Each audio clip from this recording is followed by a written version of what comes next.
If your hand-eye coordination is not great, then you can pick up any sport and you will not be as good, and it will only frustrate you more and more over time. Does talent make such a big difference in cricket? So your ability to judge what speed the ball is coming at, and your ability to judge how much it will bounce from a certain area, how much it will move, which direction, and your hand-eye coordination and all of that is like, that's the difference I feel like between someone who makes it to the higher level and someone who doesn't make it to the higher level. Is that something that you can acquire? There are some abilities that you're gifted with that can't be taught, I believe.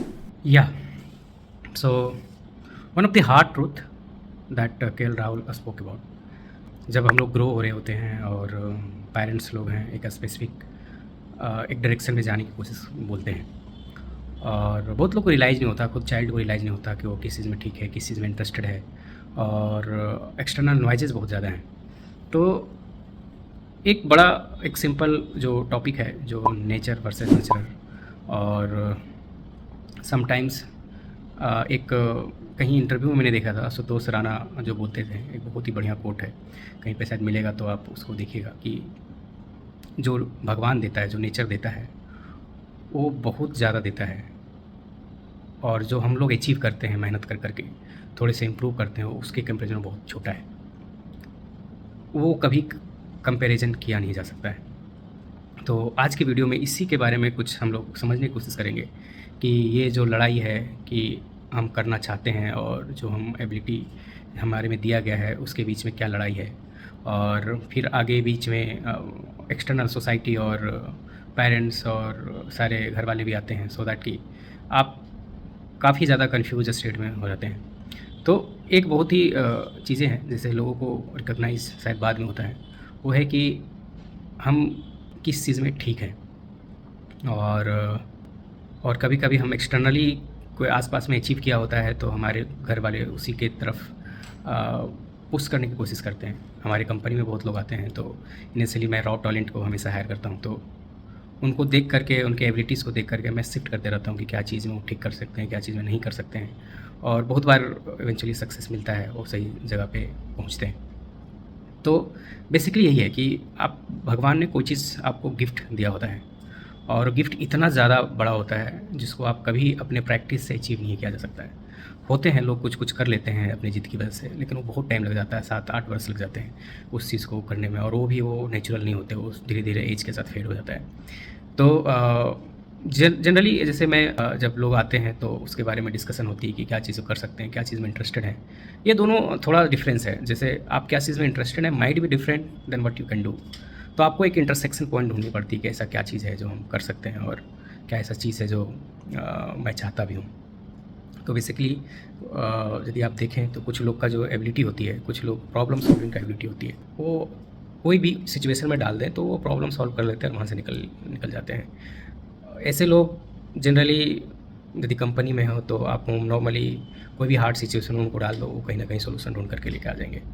कुछ लोग का आवाज़ बहुत अच्छा होता है, और generally जब आवाज़ बहुत अच्छा है तो फिर उनका फिर बहुत ज़्यादा रोल होता है। यदि कॉर्पोरेट में देखा जाए तो नॉर्मली सेल्स पर्सन की तरफ, रिलेशंस बिल्डिंग की तरफ काम करते हैं, नहीं तो नॉर्मली आप देखें तो सिंगर्स वगैरह लोग बहुत ज़्यादा हैं, एक्टर्स वगैरह लोग हैं जिनको आवाज़ बहुत अच्छा होता है, तो उस फील्ड में जाने की कोशिश करते हैं। लेकिन जनरली ये जब रिकॉग्नाइज़ होता है वो बहुत ज़्यादा लेट हो जाता है, पेरेंट्स भी रिकॉग्नाइज़ नहीं कर पाते, बच्चे में उतना हिम्मत नहीं होती कि अपने हिसाब से वो स्टेप ले सके।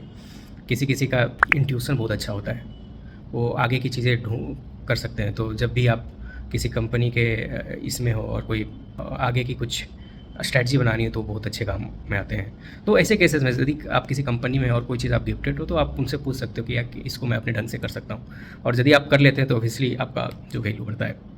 कोई लोग का एनर्जी स्पीकिंग पावर बहुत अच्छा होता है, बहुत ज़्यादा बोल लेते हैं, ठीक है, प्रॉब्ली वो मैनेजमेंट में भी जा सकते हैं। बहुत लोग कुछ ये ऐसा होता है कि बहुत दिमाग चलते रहता है, बहुत सारे एरियाज़ में वो मूव करते रहते हैं, तो इस तरीके से भी होता है। कुछ लोगों के पास एनर्जी बहुत होता है, मतलब आप 16 घंटे भी काम करवा दो थकने वाले में से नहीं होते हैं, ठीक है। वो एनर्जी जितना काम करेंगे उतना ज़्यादा बिल्ड होते रहता है, तो फिर वो एक तरीके से आपके टीम को पूरा बॉन्डेज बना के रखते हैं। That's a very important part of things. Some of the people are very technical होते हैं, हैंडी, मतलब वो टेक्निकल काम में जो कॉम्प्लेक्स वर्क होते हैं वहाँ पे बहुत अच्छा करते हैं। तो ऐसे बहुत सारे लोग हैं, तो ये रिकॉग्नाइज़ करना कि यार मैं किस चीज़ में ठीक हूँ, एंड देन फाइंड आउट कि ऐसे लोग कहाँ बहुत बड़ा बने हैं, किस जगह पे चीज़ें पे वर्कआउट किया उनके लिए, and then try to do internship, try to do be around it and then try your test your intuition, test your abilities कि कहाँ वर्कआउट कर रहा था। और जब ये क्या होता है कि जब आप करते हो ना तो बहुत ही इनिशियल सक्सेस मिलना शुरू हो जाता है। कभी कभी लोग उसको रिकग्नाइज़ नहीं करते, उनको फिर बड़ा चीज़ों में अपना बहुत टाइम वेस्ट कर देते हैं। लेकिन यदि आप किसी चीज़ में ठीक हो तो बहुत ज़्यादा टाइम नहीं लगता, प्रॉब्ली 1 मंथ या 2 मंथ में आपको इनिशियल सक्सेस मिलना शुरू हो जाता है, and then you carry forward for 2-3 years and then you will be at the top of that game. तो ये बहुत इंपॉर्टेंट होती है। तो ये इस चीज़ों को एनालाइज करना और अपने एबिलिटीज़ को बैक करना। At the same time parents जो लोग हैं जो अपने बच्चों को शायद एक ही रास्ते में, अभी तो चलो थोड़ा कम हो गया है, लेकिन 2007-8-5 में मैं देखता था कि बहुत ज़्यादा वो एक बहुत ही एक ही यूनि डायरेक्शन होती थी। तो बेसिकली ये चीज़ है। तो कहने का मतलब है कि आप जो नेचर जो एबिलिटी दिया है वो काफ़ी अपार है, उसको यदि आप यूज़ नहीं कर पा रहे हैं तो something you are missing, something you are not satisfied.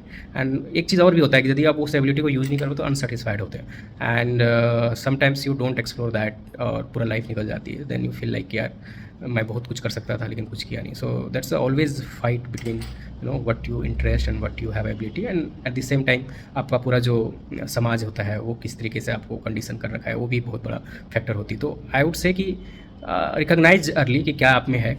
एक बहुत ही सिंपल स्टेप है कि जो बाकी लोग नहीं कर पाते और आप आसानी से कर सकते हैं तो वो आपका एक स्पेशल फैक्टर होता है।